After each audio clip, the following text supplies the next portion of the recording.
We kunnen eens op eindje van een naaisimmerweekend. Een naaisimmerweekend met flink wat zinnen, een noffelijke temperatuur. En dus kunnen we er maar snel op uit. En voor alles wat er georganiseerd wordt in de provincie, voor alle evenementen, het liep het tegen best.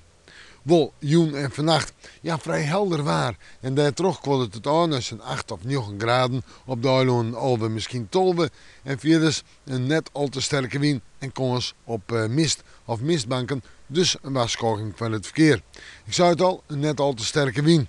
En dan zetten we terug naar het waar van morgen. Een mooie dag, flink wat zinnen. Ik nog wel eens even wat bewolking, maar de zinnen had 4 bij de oerhoorn.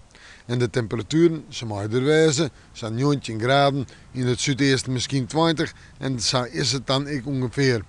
Ik denk dat de wind op een ei net al te sterk wezen zal, matig, misschien laten we ze even vrij krachtig in het waardgebied, maar dat is het verhaal, komend uit Noordoost.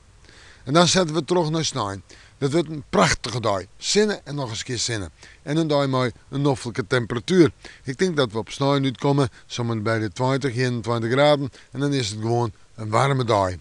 En de wind die komt uit oost en noordoost. En die is matig en vrij krachtig. De vrij krachtige wind in het kust- en waardgebied. Dus een waarschuwing voor de watersporter, alhandige wind. Manje, een warme dag, maar zo'n 21, 22 graden.